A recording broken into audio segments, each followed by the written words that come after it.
Hello everyone, good morning. কেমন আছো সবাই? আশা করি সবাই অনেক ভালো আছো আর সুস্থ আছো, আর আমরাও খুব ভালো আছি। তো এই যে আমরা ঘুম থেকে উঠে পড়েছি, উঠে এখানে বসে রয়েছি আমার ছোনামা আর আমি দুজনে। তো ঘুম থেকে উঠেছি বেশ কিছুক্ষণ আগে। সোনা আর সোনা উঠে গেছে। আজকে সোনা আমার সাথে সাথে উঠে গেছে। আর সোনার লক্ষ্য হচ্ছে বড়দি রান্নাঘরে টিফিন বানাচ্ছে, ও এখানে বসে বসে বড়দিকে দেখে। বড়দিকে ভীষণ ভালোবাসে। ওই যে দেখো একটানা দেখেই চলেছে ওরকমই করে সব সময়ের জন্য। ওই এখানে বসে থাকে যখন আমার কোলে, তখন বড়দিকে ওরকমভাবে দেখে। এই তো এই টেনিস মারছে না শোনা আছে আর একটু খুঁজি মায়ের টিফিন বানানো রেডি হয়ে গেছে। সোনা, একটু নুপুর বাজিয়ে দাও তো, দেখো তোমার পায়ে কি সুন্দর নুপুর রয়েছে, একটু বাজাও তো, একটু বাজাও।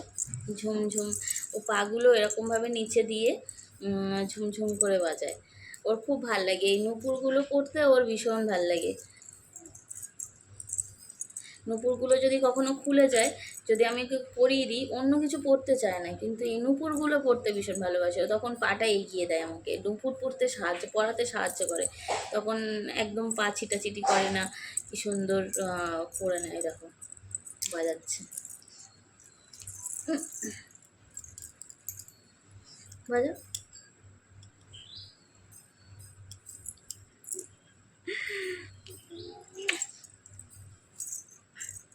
ওই দেখো নুপুর বাজাচ্ছে।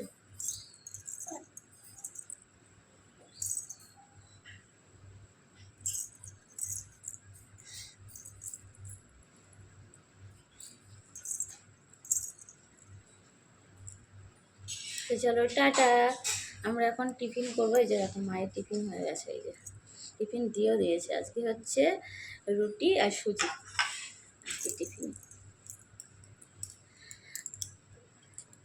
তো চলো আমরা টিফিন করে নিই।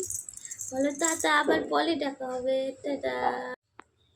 উঠতে আর ইচ্ছা করছে না, এখন বাজে ওই বিকাল 3:30। তো এখন যাচ্ছি হচ্ছে ছাদে জিনিসপত্রগুলো সব তুলতে। কালকে তো সারা দিন বৃষ্টি হয়েছে, বৃষ্টি হওয়ার পরে আমার সোনার জিনিসপত্র সব ভিজেছিল। তো আজকে যে কতবার কেচেছি, মা সকালবেলা 2 গামলা কেচে দিয়েছে, তারপর আমি স্নান করার আগে আমি 1 গামলা কেচেছি, স্নান করার পরে 1 গামলা কেচেছি, এখনও কাচতে হবে।